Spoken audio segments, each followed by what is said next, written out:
அனைவருக்கும் நமஸ்காரம். ஓம் பூச்சியாய ராகவேந்திராய சத்திய தர்ம ரதாயச பஜத்தாம் கல்ப விருஷாய நமதாம் காமதேனுவே.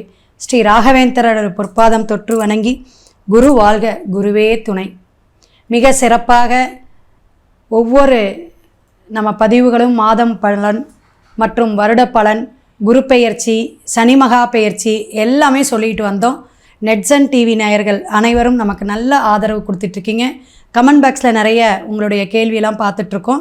அனைவருக்குமே கொஞ்சம் நேரம் கிடைக்காதனால பதில் தர முடியல. அதே போல் வாடிக்கையாளர்கள் கொடுக்கக்கூடிய ஒவ்வொரு கேள்விகளுக்கும் நம்ம கண்டிப்பாக ஒரு நாள் கொடுப்போம். உங்களுடைய கேள்விகளை கேட்குறத விட உங்களுடைய ஜாதகத்தை பார்த்துக்கணும். ஏன்னா கோச்சார பலனாக தான் நம்ம சொல்லிகிட்டு இருக்கோம். இதில் 40% தான் பேசும். ஜனன ஜாதகத்தில் இருக்கிற கிரக நிலைகள், கோச்சார கிரகத்தோடைய சேர்க்கை, பார்வை மற்றும் தொடர்பெல்லாம் வச்சு தான் நம்ம பார்க்கணும். ஸோ நேயர்கள் புரிஞ்சிருக்கும்னு நினைக்கிறேன். இப்போ நம்ம இந்த பதிவில் பார்க்குறது என்ன அப்படின்னா, ராகு கேது பெயர்ச்சி. பாவ கிரகங்கள் அப்படின்னு சொல்லக்கூடிய வரிசையில் சனி பகவான், ராகு கேது இதெல்லாம் நம்ம சொல்லுவோம். இதில் முக்கியமானது சர்ப தோஷத்தை கொடுக்கக்கூடியதும் சர்ப கிரகம்னு சொல்லக்கூடிய அமைப்பு. அதே போல் நிழல் கிரகம் அப்படின்னு சொல்லக்கூடிய இந்த ராகு கேது பெயர்ச்சி ஒரு பிரம்மாண்டம் தான் சொல்லணும். ஏன்னா இந்த பெயர்ச்சி ஒரு வளர்ச்சியை கொடுக்கக்கூடியது, தொழிலை கொடுக்கக்கூடியது, நம்மளுடைய கட்டத்தை நகர்த்தி கொண்டு போகக்கூடியது. மேற்கொண்டு சொல்லணும்னா நம்ம அந்த பாவகிரகங்கள் தொடர்பு தான் பல விஷயத்தை சாதிக்க பயன்படுத்த முடியும் அப்படிங்கிறத தெரிஞ்சுக்கணும். நிழல் கிரகமான ராகு கேது எப்போ பெயர்துன்னா, மங்களகரமான விசுவாவசு மிக சிறப்பாக தமிழ் புத்தாண்டு கொண்டாடணும். இதன் வரிசையில் மே மாதம் 18ஆம் தேதி, அதாவது வைகாசி 4ஆம் தேதி பெயரக்கூடிய ராகுகேது பெயர்ச்சி பார்த்திங்கன்னா 18/5/2025 ஞாயிற்றுக்கிழமை இரவு 7:38 இந்த டைமில் பெயரக்கூடிய அமைப்பு. ரிவர்ஸில் போகக்கூடிய, பின்னோக்கி நகரக்கூடிய கிரகங்கள் எது அப்படின்னு பார்த்திங்கன்னா 2 கிரகங்கள் தான். இது ராகுவும் கேதுவும். அப்போ மீனத்தில் இருந்த காலதேவனுக்கு 12ஆம் பாவகத்தில் இருந்த ராகு கீழே இறங்கி கும்பத்துக்கு போகிறார். காலதேவனுக்கு அதாவது 11ஆம் பாகத்துக்கு போகிறார். 12லிருந்து 11ஆம் அப்படிங்கிறது ஒரு லாபஸ்தானம், ரொம்ப ஒரு உச்சத்தை தொடக்கூடிய அமைப்பு. நிறைய விஷயங்கள், ஆசை அபிலாசை அப்படின்னு சொல்ல விஷயமெல்லாம் எதுனா 11ஆம் பாவகம் தாங்க.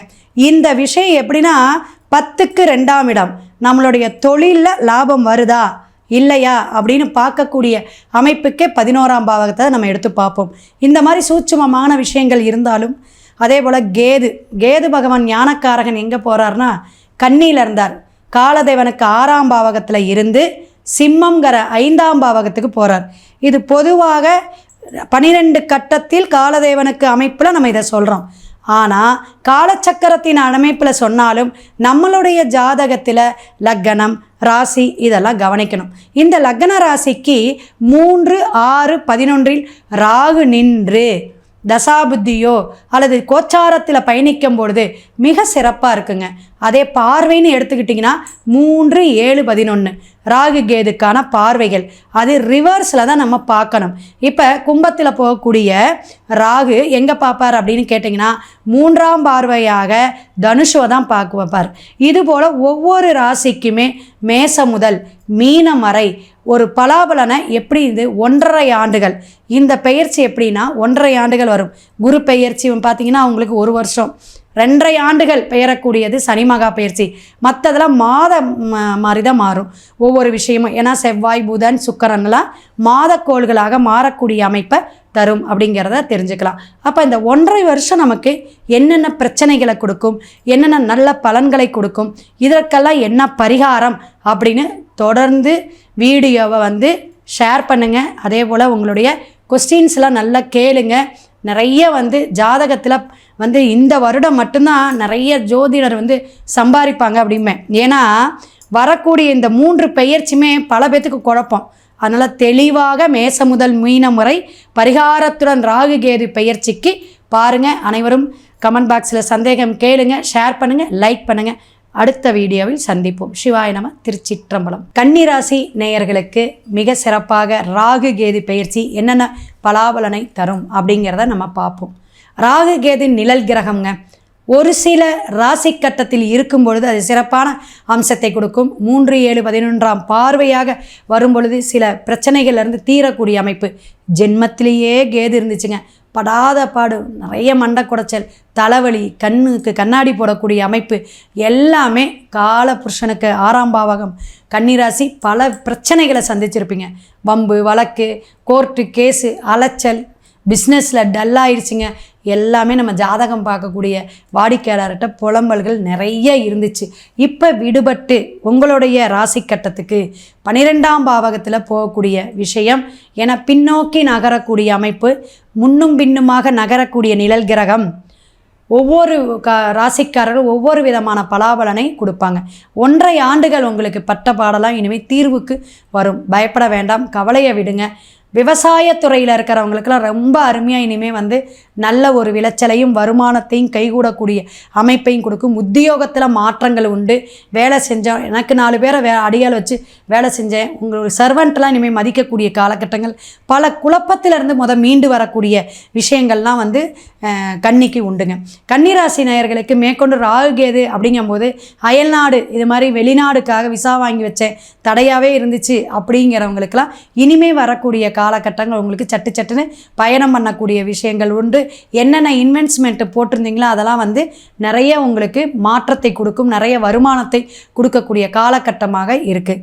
சினிமா துறை, இசைத்துறை, இது மாதிரி பல துறையில் கலைத்துறையில் இருக்கக்கூடியவங்களுக்கெல்லாம் பல உற்சாகமான ஒரு வாய்ப்புகள் வரும், அப்பாயின்மெண்ட் வரும். இதெல்லாம் நீங்கள் எதிர்பார்த்த காரியங்கள் எல்லாம் சித்தியாகும் அப்படிங்கிறதை நீங்கள் தெரிஞ்சுக்கலாம். வீடு, வண்டி, வாகனம் இதெல்லாம் ஆல்ட்ரேஷன் பண்ணுறது, புதிய மாற்றங்கள் இது பண்ணுறது, இதெல்லாம் உங்களுக்கு உண்டு அப்படிங்கிறதையும் நீங்கள் பார்த்துக்கலாம். அப்போ கன்னிராசி நேயர்கள் பல விஷயங்களை, புதிய விஷயங்கள்லாம் நீங்கள் முயற்சி பண்ணலாம். அந்த தடைகள்லாம் இனிமேல் விலகிருச்சு. விநாயகர் உங்களுக்கு நிறைய விஷயங்கள் கொடுத்துருக்காரு. அதே போல் உங்களுடைய காரிய சித்திக்கெல்லாம் இனிமேல் கொடுக்கக்கூடிய காலகட்டங்கள், ஒவ்வொரு கிரக பெயர்ச்சியும் உங்களுக்கு ஒரு சிறப்பான விஷயத்தை தான் கொடுக்கக்கூடிய விஷயம் உண்டு. மருத்துவம் சார்ந்து நீங்கள் இருக்கக்கூடியங்க, மருத்துவங்கள்கிட்ட போயிட்டுருக்கோம், நிறைய டிசீஸ் இருக்குது, உடம்பு தொந்தரவுகள் இருக்குது, இனிமேல் கொஞ்சம் கொஞ்சமாக ஆரோக்கியத்தில் கொஞ்சம் செழிப்பாக இருக்கும், ஆரோக்கிய குறைபாடுகள் நீங்கும் அப்படின்னே நீங்கள் தெரிஞ்சுக்கலாம். அதே போல் ராகு உங்களுக்கு 6ஆம் பாவகத்தில் இருக்கனால ஒரு நல்ல வளர்ச்சி தான். நிறைய விஷயங்கள் உங்களுக்கு மாற்றத்தை கொடுக்கும். புதிய முயற்சி, புதிய வேலைவாய்ப்பு, புதிய தொழில், இதெல்லாம் நீங்கள் உங்களுடைய ஆரோக்கியமான விஷயத்துக்கு உங்களுக்கு வளர்ச்சியை கொடுக்கும். வருமானத்தை பெருகக்கூடிய காலகட்டம் அப்படின்னு பார்த்தீங்கன்னா கன்னிராசி நேயர்களுக்கு அற்புதமான விஷயத்தை கொடுக்கும் அப்படிங்கிறத தெரிஞ்சுக்கலாம். அதே போல் உங்களுடைய நட்சத்திரம் அப்படிங்கும்போது இந்த அஸ்தம் நட்சத்திரத்துக்கு பல தடுமாற்றம் இருந்திருப்பீங்க. ஒவ்வொரு இதுலேயும் மனக்குழப்பம், அடுத்தவங்களை டிபெண்ட் பண்ணியே இருந்திருப்பீங்க. அதெல்லாம் இனிமேல் நீங்களே தீர்க்கமாக முடிவெடுக்கக்கூடிய விஷயம். வீடு கட்டிகிட்டு இருக்கீங்க, அப்படியே நின்று போச்சு, பல இன்னும் கொஞ்சம் பேங்க் லோனு கிடைக்கல, கடன் பிரச்சனையிலே இருந்தேன் அப்படிங்கிறவங்களுக்கெல்லாம் கன்னிராசி நேயர்களுக்கு சிறப்பான ஒரு அமைப்பாக இருக்கும். ஒரு 70% ஷேர் மார்க்கெட்டிங்னு சொல்லலாம். ஏன்னா அந்த ராகு கேது தான் இந்த பிரம்மாண்டமான பல மறைமுக வருமானத்தை கொடுக்கக்கூடியது, அது உங்களுக்கு கிடைக்கும். அதே போல் வெளிநாடு வெளியூர் தொடர்பில் இருக்கிறவங்களுக்கு இந்த அந்தஸ்தை கொடுக்கக்கூடிய விஷயம். இந்த படிப்பு சார்ந்து, திருமணம் சார்ந்து வெளியிடத்தில் வெளியூரில் நான் போகலாமா அப்படிங்கிறவங்க ஜாதகத்தை கண்டிப்பாக பார்க்கணும். ஏன்னா கோச்சார கிரகங்கள் மட்டுமே முழுசாக நமக்கு பலன் கொடுக்கும் அப்படிங்கிறத நம்ம எடுத்துக்கக்கூடாது. கன்னிராசி நேயர்களுக்கு மேற்கொண்டு உங்களுடைய காரிய சித்திக்கு எல்லாமே இனிமே வழிவகுக்கக்கூடிய அமைப்பில் இந்த நிழல் கிரகங்கள் சப்போர்ட் பண்ணும். அதே போல் இந்த மாதிரி சில விஷயங்களில் நான் ரொம்ப விரக்தியாக இருந்தேன், கஷ்டத்தையே நான் சந்திச்சுக்கிட்டே இருந்தேன் அப்படிங்கிறவங்களுக்கு இனிமேல் கொஞ்சம் படிப்படியாக உங்களுக்கு மன தெளிவு கிடைக்கும். நிறைய உங்களுக்கு பாடம் படிப்பினையெல்லாம் படிச்சிருப்பீங்க, அதிலிருந்து விடுபட்டு இனிமேல் இவங்கக்கிட்ட இப்படி பேசணும், இவங்கக்கிட்ட இந்த மாதிரின்னு ஒரு முடிவு எடுக்கக்கூடிய அந்த சாதுர்த்தியம் உங்களுக்கு இனிமேல் வரும். பழசதெல்லாம் விட்டுருங்க. இனிமேல் புதுசாக நமக்கு வாழ்க்கை எப்படி, நம்மளுடைய பயணம் எப்படி, நம்மளுடைய வளர்ச்சி என்ன, இந்த தொழிலை விட்டு அடுத்த தொழிலுக்கு நம்ம எப்படி அதில் நமக்கு உடைய எண்ணங்கள் போகணும் அப்படின்னு இந்த எண்ண சிதறலிருந்து இனிமேல் ஒருமுகமாக வரக்கூடிய அமைப்பு உங்களுக்கு சிறப்பாக இருக்கும் அப்படிங்கிறத தெரிஞ்சுக்கலாம். அப்போ கன்னிராசி நேயர்கள் ஒரு தைரியம், தன்னம்பிக்கை வரக்கூடிய காலகட்டங்கள். இந்த 1.5 ஆண்டு ராகு கேது உங்களுக்கு நல்ல விஷயமெல்லாம் கொடுக்கக்கூடிய காலகட்டங்கள். குழந்தை பாக்கியம் இல்லாதவங்களுக்கு டெஸ்ட் டியூப் பேபி வச்சு தான் நம்ம எடுக்கணுங்கிறவங்களுக்குலாம் இந்த ராகு நல்ல சப்போர்ட்டு கொடுக்கும். ஒரு குபேரத்தனத்தை கொடுக்கும். கோயில் சார்ந்து ஆன்மீகம் சார்ந்து இந்த கும்பாபிஷேகம் நடக்குது பார்த்திங்களா, அந்த மாதிரி இடத்துக்கு நீங்கள் இந்த செங்கல் வாங்கி கொடுக்கறது அல்லது சமைத்துக்கண்டு யாக பூஜைக்கு ஒரு சமைத்துக்கட்டு இது மாதிரி வாங்கி கொடுக்கறதெல்லாம் உங்களுக்கு பரிகாரமாக எடுத்துக்கலாம். அதே போல் கண்டிப்பாக கன்னிராசி நேயர்கள் எல்லாமே பஞ்சமுக விநாயக பெருமாள் வழிபாடு எடுங்க, சிறப்பாக இருக்கும். எங்கே இருக்குன்னு நெட்டில் போட்டிங்கன்னா அந்த பிரசித்த பெற்ற அந்த விநாயகர் வழிபாடு உங்களுக்கு சிறப்பான ஒரு அமைப்பை கொடுக்கும். ஒரு பல மாற்றத்தையும் ஏற்றத்தையும் ராகு கேதுவோடைய தோஷத்தையுமே நீக்கும் அப்படிங்கிறத தெரிஞ்சுக்கலாம். மேற்கொண்டு உங்களுக்கு சந்தேகம் ஜாதகம் பார்க்கணுன்னா டிஸ்பிளேயில் என்னோடய ஃபோன் நம்பர் வருது, பார்த்து தெரிஞ்சுக்கலாம். சிவாய நம. திருச்சிற்றம்பலம்.